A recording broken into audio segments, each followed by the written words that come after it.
네, 안녕하세요. 네, 정순영입니다. 벌써 이제 퇴직, 이제 만 4년 3개월, 5년차 퇴직자로 생활하고 있는 정순용입니다. 제가 퇴직자 생활을 하면서 여러 가지 생각들이 진짜 많이 했습니다. 직장 생활 25년 했던 건 전혀 다른 이 생활을 해오면서 과연 직장 생활과 이 퇴직 이후의 생활은 어떻게 다른가 이런 고민들도 되게 많이 했고요. 이런 고민들을 하면서 직장 생활하면서 가져왔던 일들을 딱 놓고 그러니까 직장 생활과 전혀 다른 퇴직 생활을 하기 때문에 직장 생활에서 가져왔던 일들이 과연 우리 인생에서 어떠한 의미가 있을까 하는 것들을 고민을 참 많이 했어요. 그래서 제 후배들한테 제가 그런 얘기를 해드리고 싶은 거예요.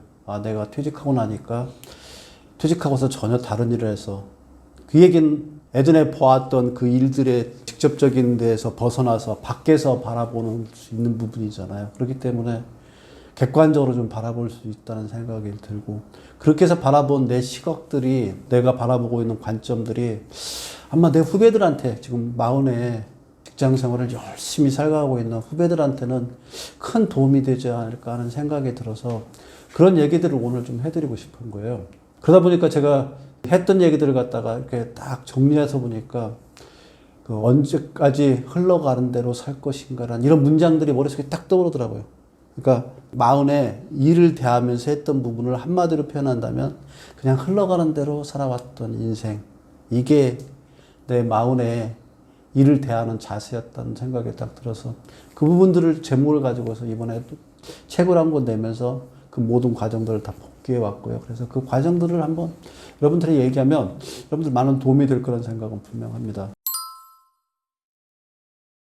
40대 월급쟁이죠. 월급쟁이들의 일하는 모습이 한 4가지 정도로 딱 구별이 되더라고요. 그러니까 월급쟁이들의 모습이 딱 4가지로 딱 구별합니다. 그래서 첫 번째의 모습은 단순 노동자. 그냥 일을 노동으로 열심히 하는 사람을 저는 이제 단순 노동자라고 칭합니다. 그래서 첫 번째 부분의 모습은 단순 노동자의 모습이고요. 두 번째 부분은 일을 특화시키는 사람이 있어요. 그래서 일을 특화시키는 사람들을 저는 전문가라고 칭하잖아요. 그래서 전문가의 유형. 그래서 전문가 유형이 두 번째 부분이고요. 세 번째 부분은 취미꾼의 유형이 있어요. 이런 사람들은 어떤 사람이냐면 일 따로 취미 따로, 직장생활 하면서도 일 따로 취미 따로 이렇게 하시는 분들이 있더라고요. 그래서 이런 분들은 취미꾼이라는 표현을 제가 해서 40대에 월급쟁이로 살아가는 모습 중에 취미꾼들도 하나의 세 번째 모습이 되고요. 네 번째 모습이 아주 압권입니다. 놀이꾼이에요. 일이 놀이인 사람이 있어요. 진짜 이상한 인간들이.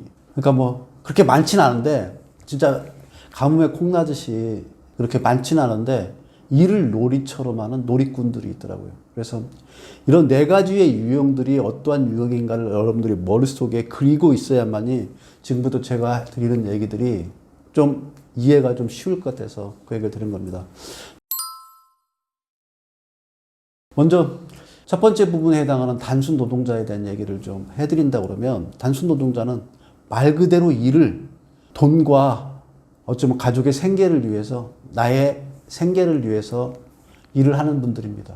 근데 이게 나쁜 건 아니에요. 이게 나쁜 건 아니고 주어진 시간 내에 주어진 일에 대해서 열심히 해나가기 때문에 우리를 흔히 말하는 단순 노동자들의 생활을 그대로 하는 겁니다.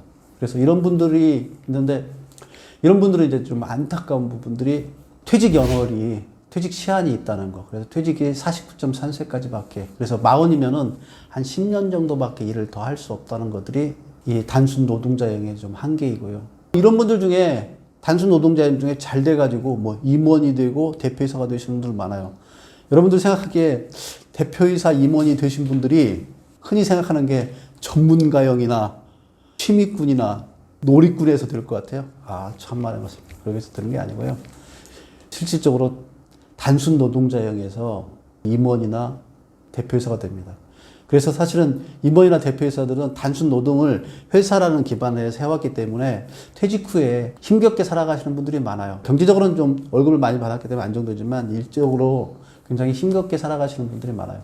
왜냐하면 단순 노동에 최적화되어 있기 때문에 그렇습니다. 그래서 여러분들이 모습이 단순 노동자라고 그러면 두 가지 선택을 해야 될 거예요. 아마 49.3세까지 퇴직하기 전까지 뭔가 다른 대안을 찾는 방법을 찾던가 아니면 거기에 더 매진해서 임회나 대표이사 돼서 그 조직 내에서 조금 더 일의 연장을 하는 방법을 생각하시는 게 그때 40대의 모습입니다.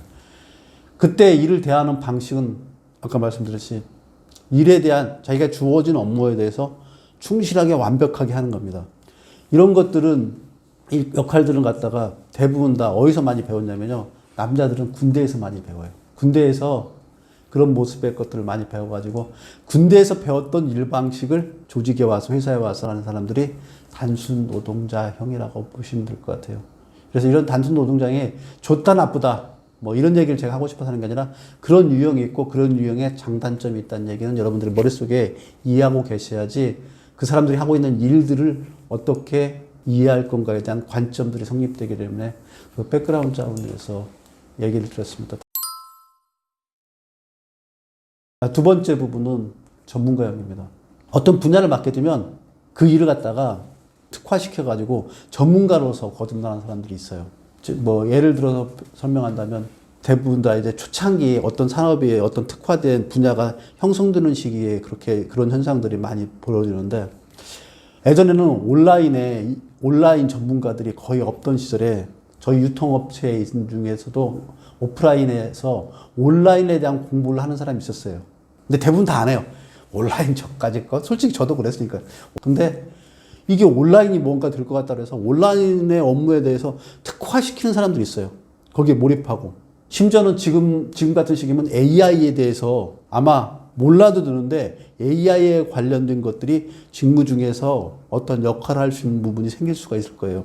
그러면 그때 AI를 활용해가지고 사무의 효율을 높일 건가 하는 것들을 전문적으로 특화시키는 사람들이 분명히 생겨요. 그런 사람들이 이제 전문가형이에요. 그러니까 일을 특화시켜서 본인이 전문가형으로 가는 모습이 있습니다. 이런 사람들은 다른 사람들이 다 퇴직하는데 대개 보면은 다른 데로 재취업이 잘 되더라고요. 특히 스카우트 돼가지고.